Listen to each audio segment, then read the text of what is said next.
And this will be edited out, obviously. The What did quality. you The paint? quality. Oh, the quality. Yeah, because that looks like actually, a I bot. have I I was saw the saying it- lines too. Yeah. You know that thing I want to do, and I know we're recording, but who cares?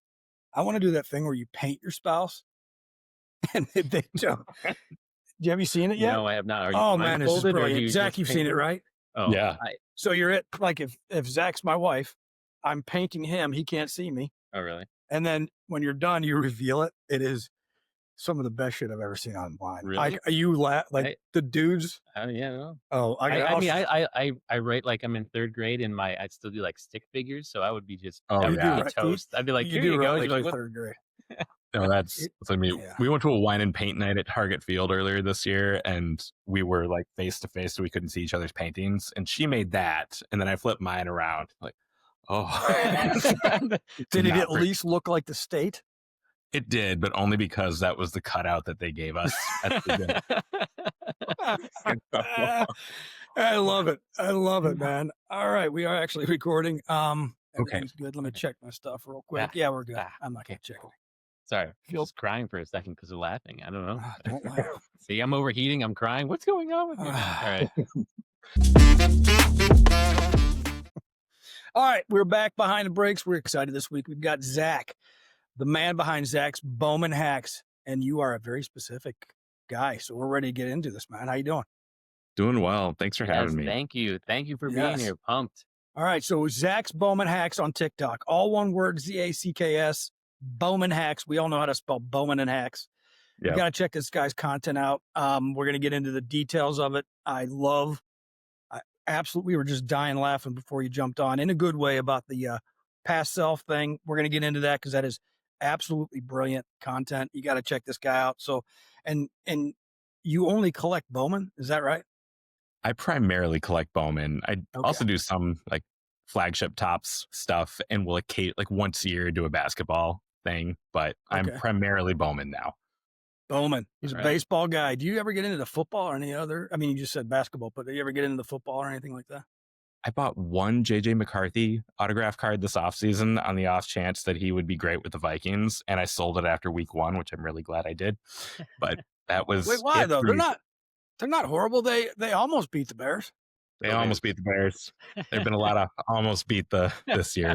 But Yeah. He's talented kid. He'll be fine. But by the way, I probably should have told you that RJ's from Chicago, so got a little Viking Chicago thing going on here. So guys, keep it clean here. Keep it. Yeah. Although you won, you don't have anything. I know, right? I'm like, oh yeah, we're first place. Sorry, Zach. We're rubbing it in right now. Yeah.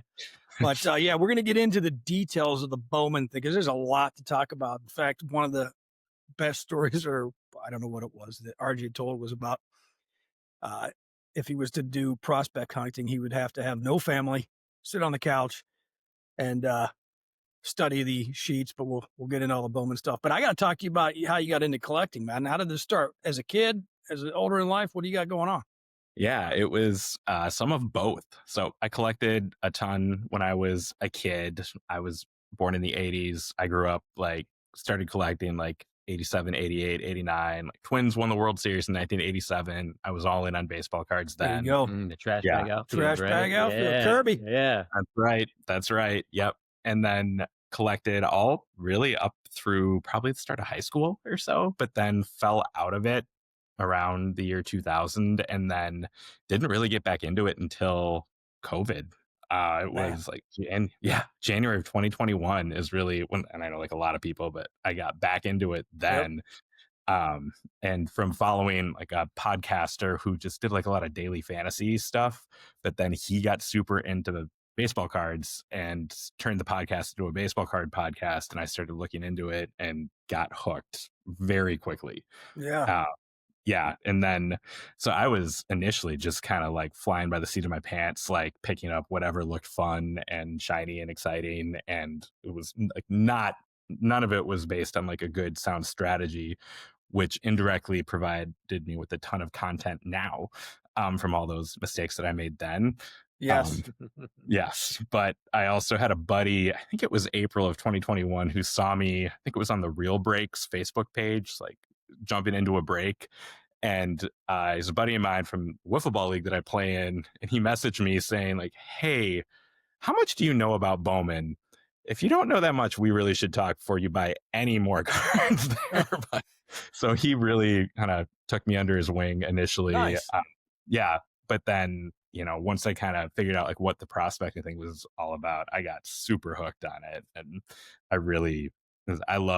don't know. I've always enjoyed like reading baseball prospectus, doing like prospect research. And then this was like a way that like, oh, you can actually like have a card of these guys. And and you can, it's almost, what do we call that? Betting on a Shares? guy, but you're prognosticating on different players. And based on the content that you did pretty well with like Scooble, for instance. I mean, Scooble worked out. I backed into that one from like chasing other guys like Joe Adell, but I was fortunate because that was right. I mean, he came on last year. He had like 37 home runs. Well, get out of here. And he's, dude, But you're right. You're right. Yes. I'm hoping his hoping his card market catches up. His cards didn't respond all that much for 37 homers, but hopefully. Yeah, he'll bounce back. I mean, it's the Angels, though. I mean, who knows? Right. RJ thinks we're heading into some trouble with CBA soon, which is devastating to all baseball fans. He called it early. I hope you're wrong. I hope you are but too, but we'll see. I'm worried but too. You hit on a few things that I want to dig into. It shouldn't affect the prospecting side, though, if you think about it. Well, of course, right. Because they'll just mature and get better. Yeah, exactly. They'll come out on the other end. It's not like they're in with an MLB team losing that contract year. You're right. They'll work in the off season. They'll probably be promoted the next season like they would and get. Yeah. So see, like we spin it, turning that crown upside down. Yeah. See what we did there? But listen, I got to hit on something before we get back into cards. I got to hit on something. Yeah. You had me at wiffle ball, man. Like you are a legend. Now, is this wiffle ball with the holes on one top side? Holes on one side, yep. Dude, I was and I'm going to say this to you, which you were the 2016 pitcher. I was the greatest pitcher on the face of the earth in Michigan growing up, dude. Okay, I wasn't pitching against you. I wasn't.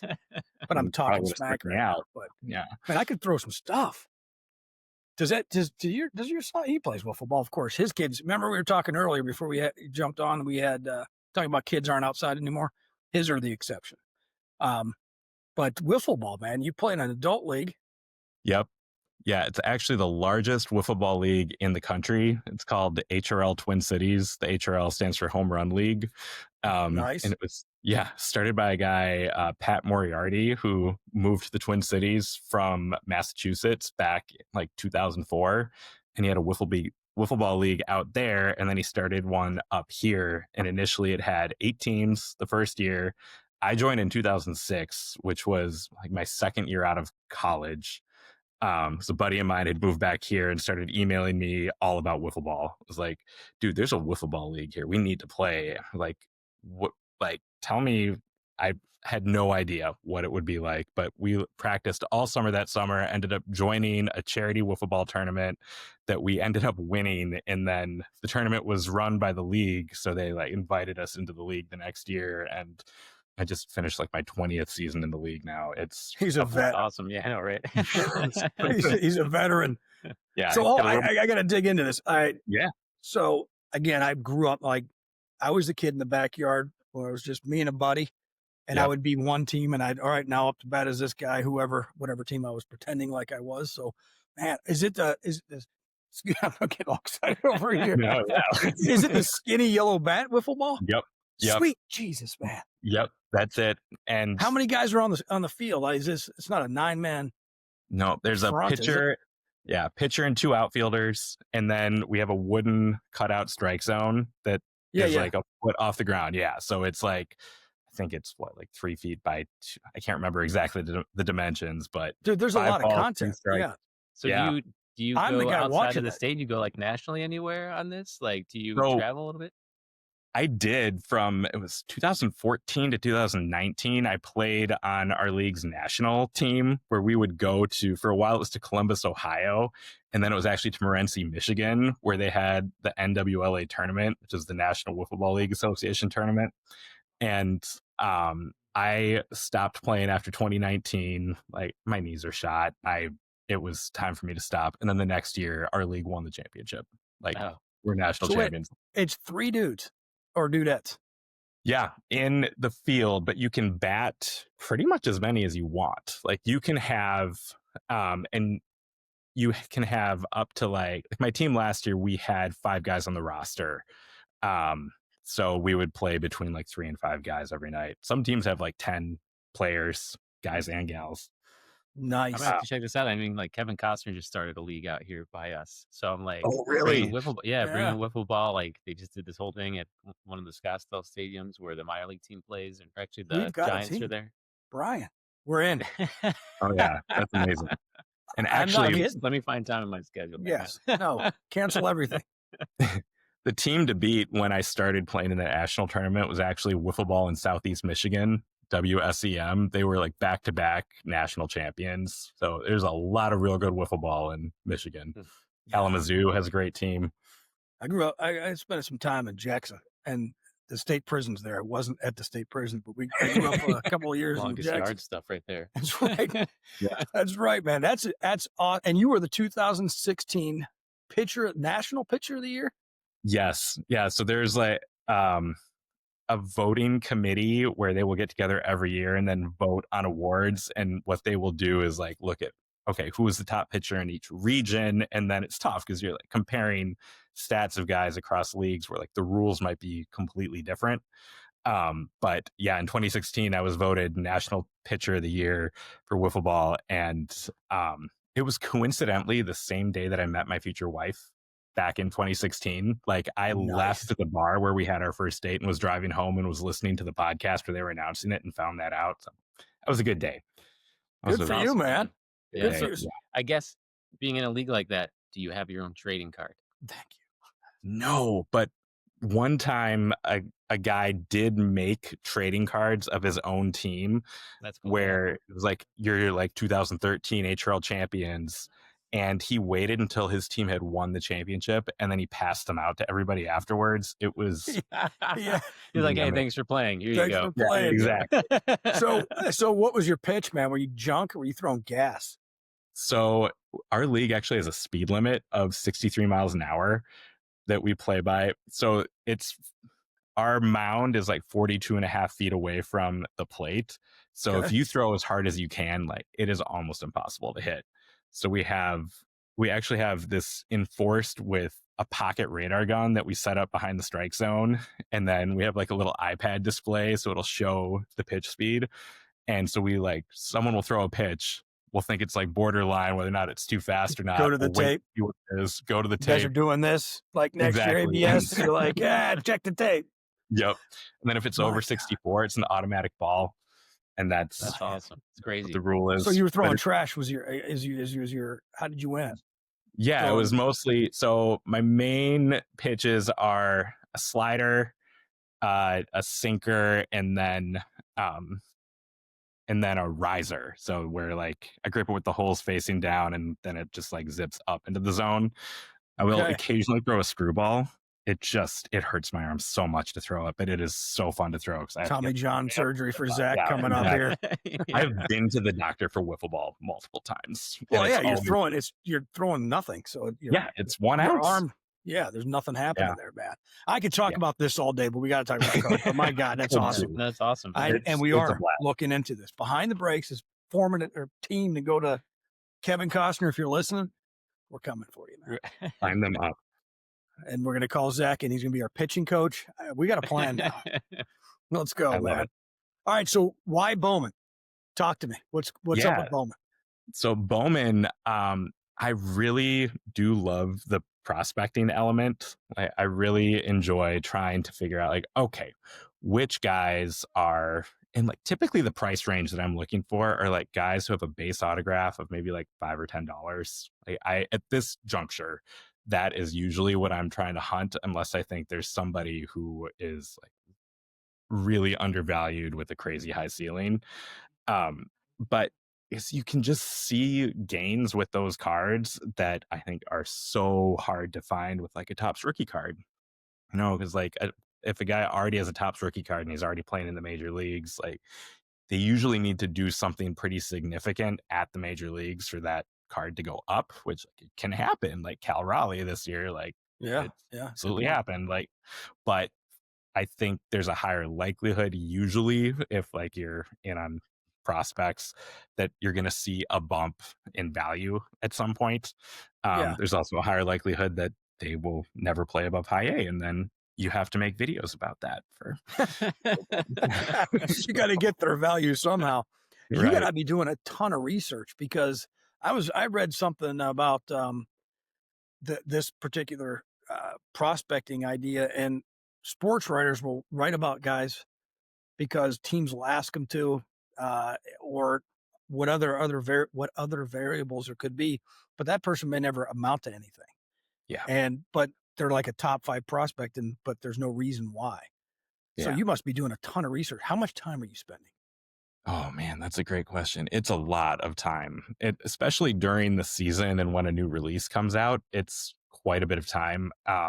My biggest switch this year, not sure if you guys are familiar with this guy. His name's Big Bob's Cards. He's on Twitter, but he also has a Substack where he does all of this research into, okay, which players are performing well this week in like low A, high A, all these different levels.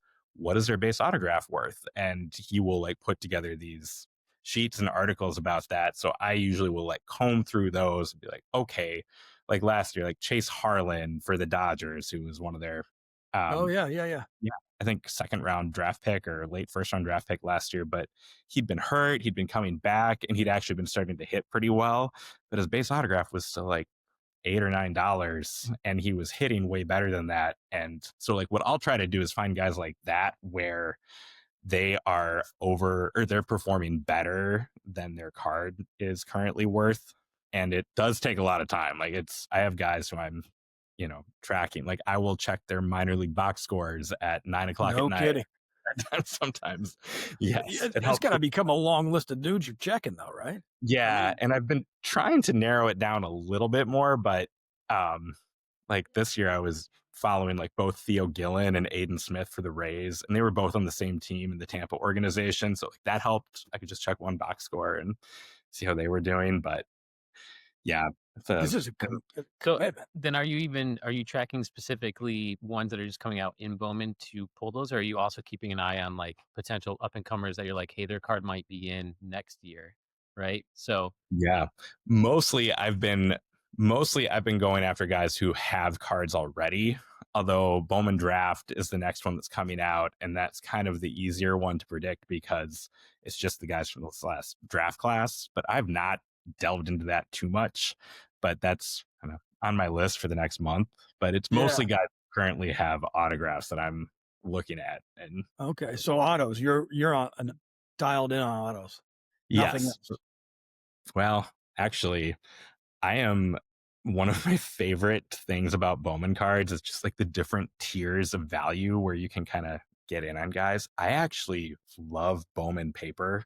I've made like some videos about like I think Bowman paper is one of like the more undervalued things in cards because you can get it for so cheap.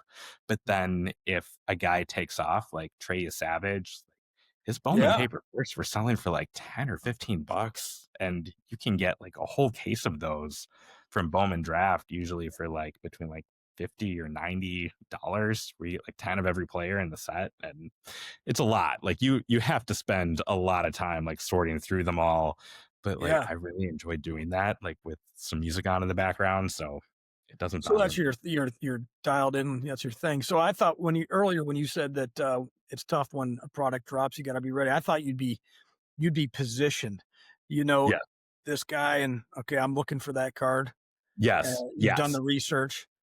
That's So pretty. I will do that. So once I know like who's going to be on a checklist, then I'll start like diving in and seeing like, okay, which teams do I really think are going to have like one or two or three guys that I really like, and I will either try to target them in breaks.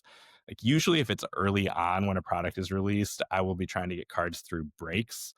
I usually wait until it's like 3 or 4 weeks after the release to try to pick up single cards just because the Yeah. price right after the release can be super high, and Yeah. wait and see how things settle before. So quick question I have: do you? And because I thought this is what would be done with some of these prospects. Do you look for the major league roster? Is there room for this guy? And here's the example: Made. Yeah. I don't know. Is there room for him next year? But his cards are going for high dollar. Yeah. But is there room? Is he going to be Yeah. in the show? I think that he's good enough that they will find a way to make room, even though Okay. they're loaded. I just Hold on I a think second. I got to get on eBay. He said he thinks so. no, I do. Yeah. Like that I Dodger you were talking about. Like, where are they going to put him? right. Well, and he's one too. I Bad think boy. he's just like 19, so he's got right. Yeah, he might be like trade fodder next year for Tarek Skubal Okay. or something, but I don't know. But he's still got a ways to go. Okay, so So he's I guess I usually boy. bank on talent winning out. Like if I think a guy is good enough, like I think the major league squad will find a way. Call him Okay. up. Like the Reds had Sal Stewart, who was just like crushing in AAA this year, and their infield was full. And they finally, in like mid-September, was like, we just got to call this guy up. And they did, and they've figured out some rotation to like get him in, and he hit really well. Like I think he had a couple homers and they ended up making the playoffs. But I get antsy about it when it's a guy who's at AAA and I've got his cards and I'm ready for him to like get called up. So there's a spike in his market. And if there is a logjam there, like it can delay it. But Got your eBay listing and on draft and you're ready. Like, come on, let's go. Call him I up. got 40 of these. Let's go. Let's do it. Let's Yeah. go. So when you look at players, then do you try to focus more on hitters over pitchers or anything like that, right? Because chicks dig the long ball, right? So like they just hitters are hitters, Yeah. But obviously, we have in the notes here, Cam Schlittler from Yeah. the Yankees, right? Like he came on and all of a sudden overnight, value 10x like Yes. crazy.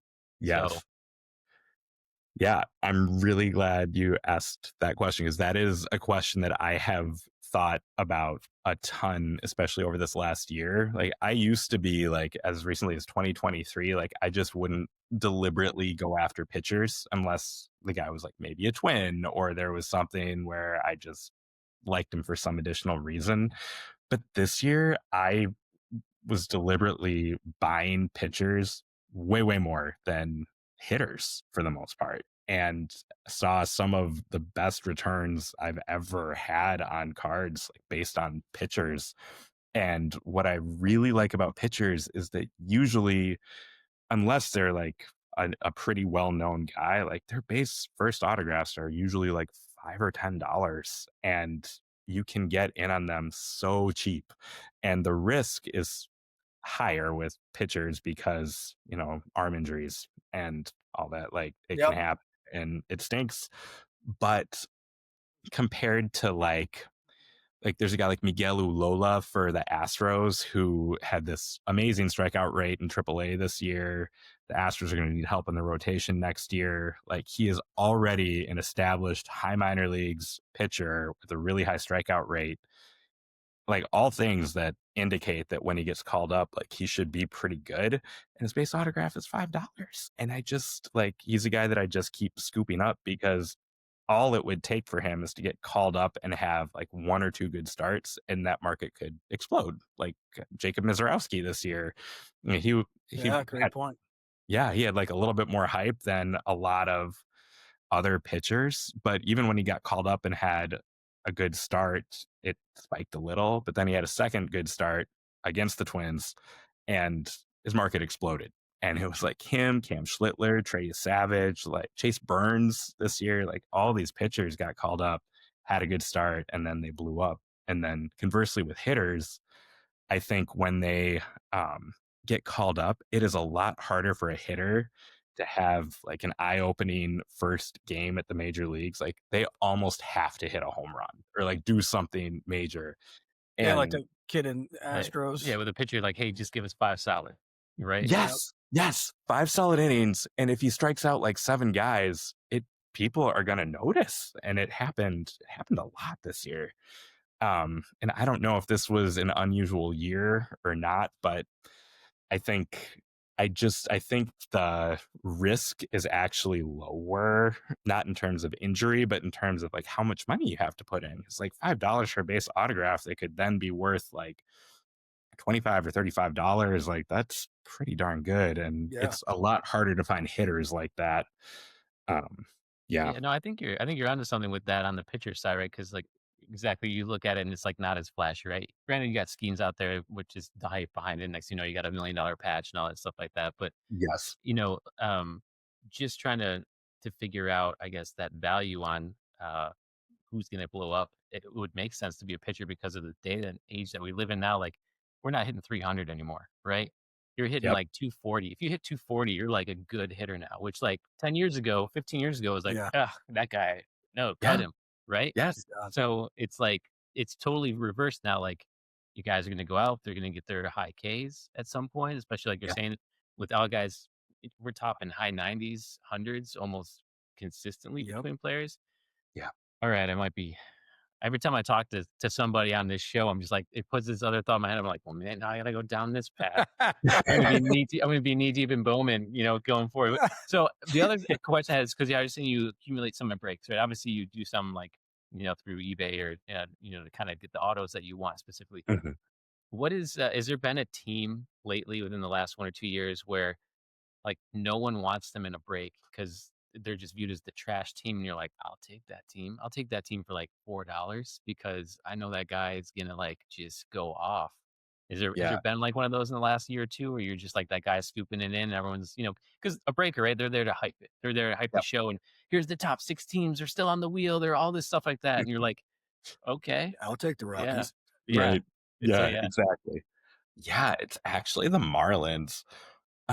It's the Marlins have not been great with developing hitter prospects, but they have been quietly incredible at developing their pitchers. Like they have brought up so many strong pitchers lately. And like Thomas White, he was flying way under the radar at the start of the year. And he's now like one of the top pitching prospects in the game. And I think like his base autograph is now like maybe like 25 or $30, but No kidding. getting them for like $5 or $10 back earlier in the season, and he had these amazing stats, but he was a Marlin. The Marlins were cheap in that Bowman set in 2025, and then Kevin DeFrank, who I was picking up in this most recent Bowman Chrome set, he's like a 17-year-old pitcher who just had like a phenomenal strikeout rate in the Dominican Summer League, and he's got a long ways to go. Like that is a very risky get, but his upside's also huge. And the Marlins, I don't know how they do it, but they have done a nice job getting the most Yeah. out of their pitching prospects, whereas they can't get anything out of their hitting prospects. Hmm. Did you hear him? Because he proved the point, though. I mean, and I love it. I absolutely love this. That I know you now. The But high strikeout rate in the Dominican League. This is what you're talking about. Yeah. You have to invest the amount of time and research to truly know because you're not scraping the top like most people are doing, seeing what the writers are writing about. You're doing the research, looking at box scores, and you know what a guy's strikeout rate is in the Dominican League. You have an advantage. yeah. Clearly have an advantage. If these people aren't jumping on your TikTok show and watching you every day, they're nuts. Because I know how I am. Thanks a lot. I guarantee he is. I He's going to go down that rabbit Yeah, hole. no, yes, I will appreciate be. Yes. So when it comes to a prospect, and they hit that level, right? When they, get brought up or whatever it is there a certain percentage of like, hey, when they go from 5 to 15, that's my sell point, right? Or is it just, hey, when they get called up, I got to be ready, and like that's the moment, and you try and capitalize on that, or like what is your process when you try to flip that card for now profit? it's some of both. Like there are some guys where I'd say this season I was making more of a shift towards really trying to pay attention to, okay, what's happening to this guy's market in the middle of the season. Um, so I'll use an example, Emmanuel Rodriguez for the Twins, he was the first prospect that I went all in on back in 2021, and I still have just a boatload of his cards. Um, I think he is an awesome player. He gets hurt a lot. He is a Twins prospect, so he gets hurt a lot, but anytime he hits, he is phenomenal. But he had this crazy thing happen in 2023 when he was like 20 years old. He was got a spring training at bat, and he hit a 3-run homer off of Albert Abreu from the Yankees, like major league squad, when he was a 20-year-old who had not played above like A ball. And his card market went insane because of this. And Okay. I sold a couple of his cards, and most of his autographs I'd gotten for like $20 to $25. After that happened, his base autographs were selling for like 95 or 100, like a huge spike. And my thought process then was like, well, if it's that high now, I can't wait to see how high it's going to be when he gets called up. Hold. And Hmm. He's holding. I held a lot, and they're now $20 again. So that's a long way of saying I am now, if I see an opportunity like that, even if I really believe in a guy long term, I'm usually gonna sell Pull the him. trigger. Right. I think we Matt and I always talk about like there's really like 4 stages in the career, right? When the card value is going to spike. It's usually draft. It's usually like if they kind of win an MVP, right? Yes. When they retire and then when they die. So you Yeah. gotta it's horrible to think like that, but like those are like the foremost moments that you can capitalize on full value, right? And we Yeah. even just saw like with Otani, right? How you're saying it's hard to get an established value like that. You know, the guy had 3 home runs and 10 strikeouts or whatever Yep. it was, and the next thing you know, it like card values 3x, 4x on stuff like overnight. Yes. They win the World Series, doesn't matter. They have now cooled down, but that one single game, like you're saying, like was like, holy cow! It's But the hype, man. It's the yeah, it's me. I'm the emotional buyer. I'm the guy. I mean, we just opened up. I bought it during the Game 7 of the World Series. I was on eBay, and I said, "Well, Vlad's going to win the MVP." So I Yeah. bought a Vlad graded card, and Yep. then the 10th inning happened. But see, yeah, it's funny because I bought a Bo Bichette card, and then next thing you know, yeah, Matt and I are both sulking in our We're tears. both- yeah. Hey, I That's just really as we were talking, I pulled up. I'm going to not test you because Yeah. you're going to win every time on this one. No. I had some prospects. You know, Yeah. obviously want to get some tips. Anybody out there that's getting into collecting or it does everything and Bowman's kind of a challenge, you might have some tips for us. But I'm going to ask you about some folks. All right. This guy's card, he's the number 1 prospect right now in the MLB. And I heard about him around a year ago. And I went to buy his cards and they were astronomically priced. I want to get your thoughts as the guy with the data. Connor Griffin. Real deal? Yeah. I think he's the real deal. Okay, see, this is my point. They have room for him. They suck. Yeah. They suck. They have room for him. I read something today that there is speculation that Pittsburgh is going to give him every chance to win the opening day shortstop job. And if that happens, like his cards, if he gets called up out of spring training, are going to skyrocket even more. Like I think we're he's recording this because I got some buying to do. All right, I'm going to hit a couple others real quick. The problem is these guys are already astronomical, but Right, you might say you got to sort down to like 2025. all right, fine. Let's go down. But real Well, I mean, quick, like, yeah. how about JJ Weatherholt though? Well, Because even before we get there, like, because Leo Bryce, right? Like, he got traded, right? And of all places he gets traded to, it's the A's, and you're like, man, Yeah. you know, like the A's, so, you're gonna, and I called it. you did call it. The A's are going to be monsters in 2 or 3 years. oh yeah, they're loaded. I don't know. Do they have pitching though? I don't know if they have pitching. I don't know. They got that heavy weather in Vegas, though. All the other teams are just going to come in from like just being out all night and like, hey, we had, it's going to be. I'm going to go down to number 14 on this list real quick because this guy was compared to Otani. If you want to hate me, go Google this guy's name, not you, but everybody listening. Bubba Chandler. Guy's a 2-way player. It was in the Pittsburgh Pirates. Just like the Pirates. What's going on? I know because I know this guy. And they said, you know what? They didn't want to have him go both ways like Otani. Yep. So he's a pitcher. What do you think? Yep. So he was one that if he hadn't gotten called up for like they called him up for like the last 2 weeks of the season to throw out of the bullpen when they were completely out of contention in the month of September.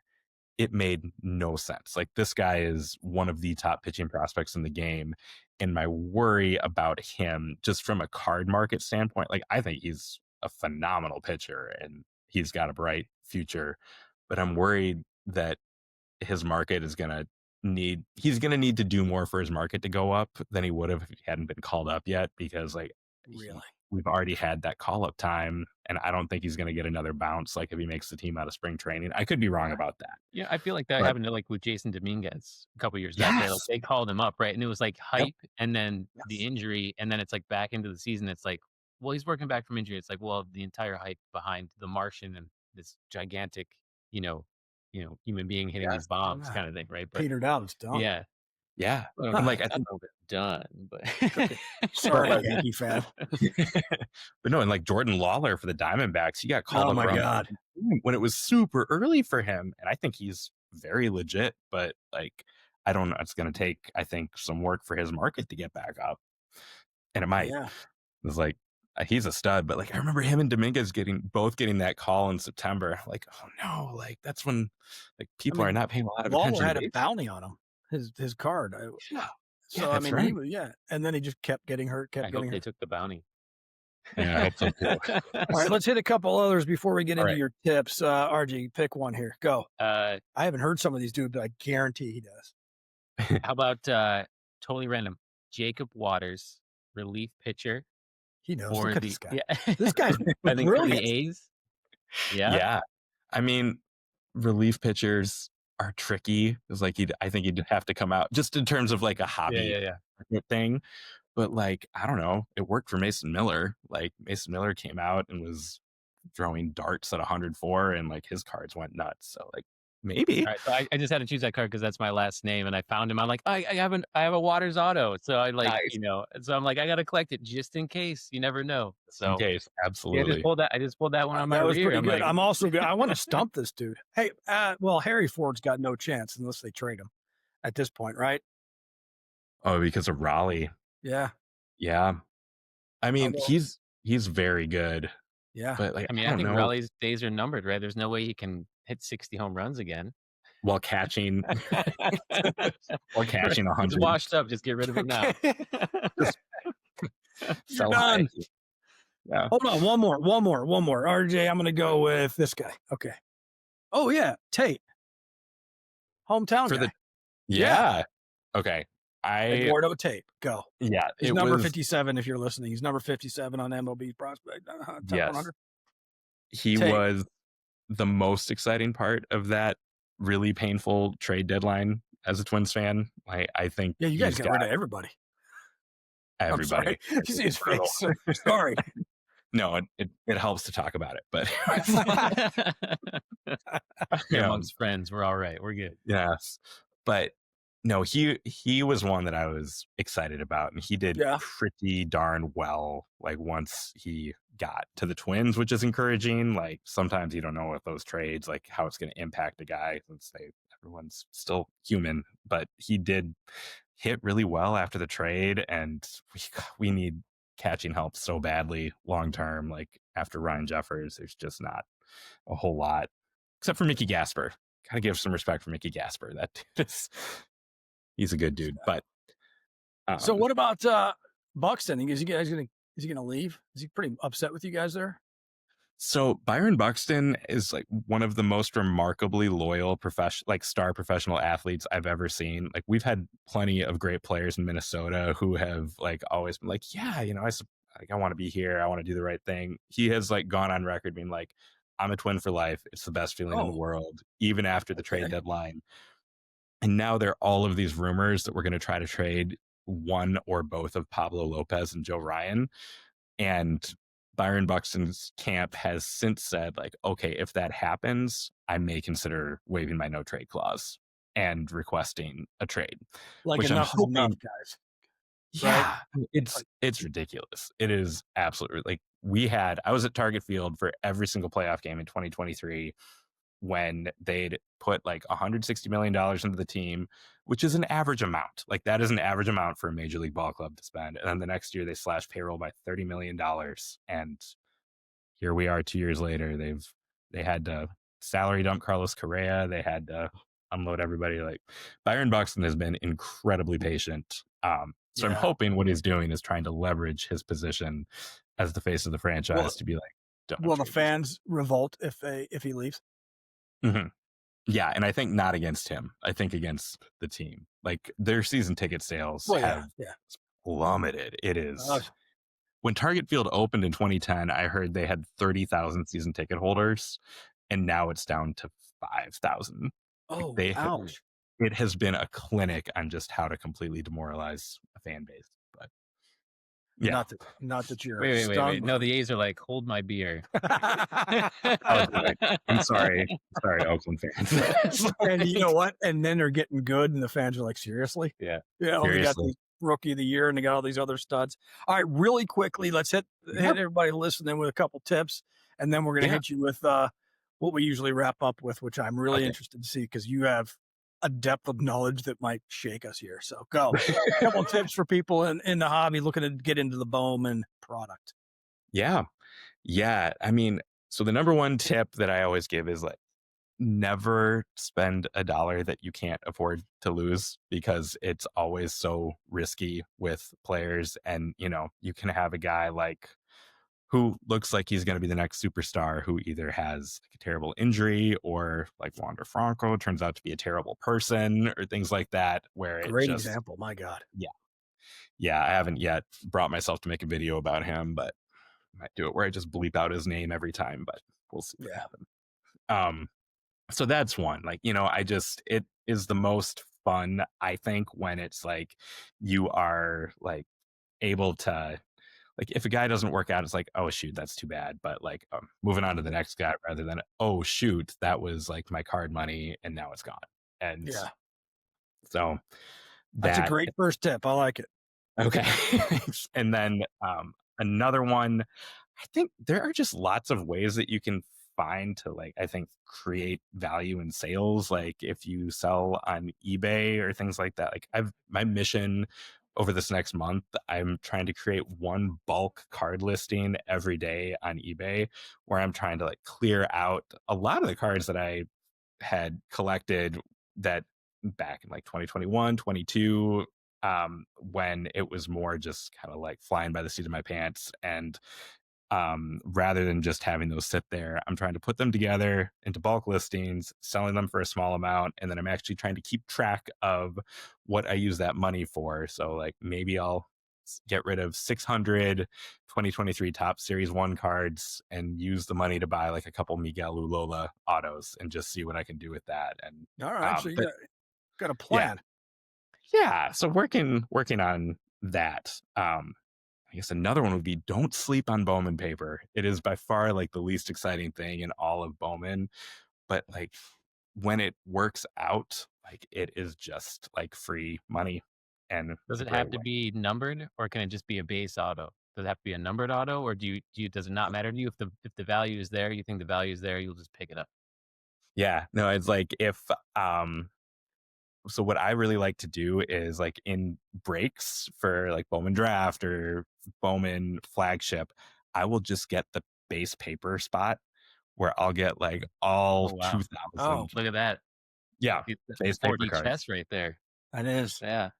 And you got a bunch of you savages, and now look at you. Exactly. And now I'm able to use that money to like buy like the nicer cards, things like that. But that's what always frustrated me about that, because in the break they'll just go to where the hits are, right? And then they're like, and the paper just goes over here, and you're like, but I want to see those cards. I want to see if there's a sequencing or if there's whatever, right? Because sometimes you try to like figure out, you know, we were trying to do that earlier. Like this card came up, then this card, then this card. Are you going to get the same, you know? Yeah. So because they do seem to be in patterns, like how they correlate. Very much. Yeah. We just opened up Topps holiday balls, and it was actually shocking how similar the two balls that were bought off a shelf were. The pattern was almost identical. We did pull a really nice up and comer, Santa. Where is Santa? I have Santa. Santa's around here somewhere. What's that? Is that the short print Santa? Oh, I don't know. That one. Oh, Santa, that's amazing. Is that Target Field? That looks like Target Field. Check it out. I'll have to. Now we're gonna look. Yeah. All right, man. We're gonna bring this thing home. Well, before we do before we do, I want you to talk a little bit about on your content side, right? Making your videos. One of the styles that we saw is you talking to your past self. Like, oh my gosh, we didn't even hit that. You're right. Go. So walk me through, like, because you're just doing content, and were you just there one day? You're like, why don't I I have so much from the like, why don't I just talk to myself from the past? Like, how did that come to be? Like, talk through that a little bit. Yeah, so I've been making a friend of mine who is also in education had told me that she'd started TikTok about education, and she's like, "Hey, this is really fun, and like you love cards, like you should make one about cards." So like I just initially made like a couple little videos of card show setups that I'd made, and then I was starting to like try to get like more creative ones. And then there was one day I was mowing the lawn, and I was just thinking some things or thinking over some things. And I thought about this woman, Julie Nolke, who during like the height of the pandemic, she had these videos where it was like she was trying to explain the pandemic to her like past self or something like I that, think I where it know was like, exactly what you're talking about. I think I know yes, exactly what you're talking and about. Yeah. it's hilarious. And I was like, oh man, like something like that could be really funny for cards. And then I started thinking about it, and then I stopped like in the middle of my yard and like ran inside and dug out my 2021 Bowman Chrome box, which was a set I went nuts on. And like almost everybody has been a disaster from that one. I'm like, okay, I've got 3 cards like right here. I'm just going to talk about these guys. And part of what I've enjoyed about it is like, like especially anytime we're buying cards, but especially like anytime we're prospecting, it's like we want to have a crystal ball. We want to know, and we just never know what's going to happen. And I thought it would be like a fun dynamic to have like that past self kind of talking to the future, but the future self is completely unable to have any impact whatsoever on that past self, but you are still there looking back on it and having to be like, oh yeah, I did that. That was like, The content's brilliant, man. Your thank you. Scooble, that piece we were watching, and it's fantastic. You gotta get in there and check that stuff out. Keep doing that, man. Thank you. That one was, yeah, that was one where after I made that one, I like ran up and showed it to my wife, and we're like, I don't know if TikTok's going to have the patience for a 2-minute video, but this is my favorite one that I've made. And I sent it like to a couple friends, and Yeah. then it was funny, but then like a couple days later, it just like took off. Like, okay. Yeah, that was That's awesome. Awesome awesome. stuff. And I seriously, it's very creative. Did your wife also say go out and finish the lawn? Yes. Yes. I love the video, babe, but You come on, also, get to work. pile of dishes is still there too. Yeah. But yeah, check out what he's doing. We'll drop all of your tags and your links in our show notes for our episode, so people can jump on there. But we can't let you go without a little special something here, and that is our favorite thing to do. So you ready? It's bottom of the 9th inning. Yes. Your team it's 3-0. You're losing. Okay. Any 4 hitters in the history of the game, past, present, not well, future. It'll be the You know future. what? We will let you do the future. Yep. Because I will be writing it down and going on eBay later. But you need to win the game. It's game 7. Okay. Yeah. Go ahead. Who's leading off the inning for you? So leading off, and you're down 3-0. Barry Bonds, because you want to get the guy on base, and he's probably gonna get Right. Intentional on walk. base, right? Man. Yeah. Like Okay. All right. he's got Home to run, be. intentional walk, double. You never get power. All right. Next up. Ted Williams. It's like that guy's his All right. hitter was just like absolutely insane. I need to pick one prospect though. I just you? do. Do whatever Maybe you I want, do. man. This is Okay. your show. I But think man, can you imagine being the prospect following the 2 of them? All right, kid. Don't hit into a triple play. Third, I'd probably go with, I don't know, the 2 guys I'm thinking of are Joe DiMaggio and Albert Pujols. I'll go with DiMaggio. It's also like you want a guy who's going to get a hit. Like it's probably Joe DiMaggio. There you go. And then fourth, it has to be Kirby Puckett because he was my childhood hero, and he came through in the World Series and all the clutch spots over and over. So regardless, Kirby Puckett. I'll make one good homer round. pick there. Yeah. And you elected to go without a prospect. I did elect to go without a prospect. All right, so one of those guys gets out. Who's 5? Come on, give us a prospect. Who would you want in the bottom of the 9th in the game 7? Out of all the everybody prospects, listening has got a pen and a piece of paper right now. Come Yeah, on. He's gonna pick a pitcher. He's like, no.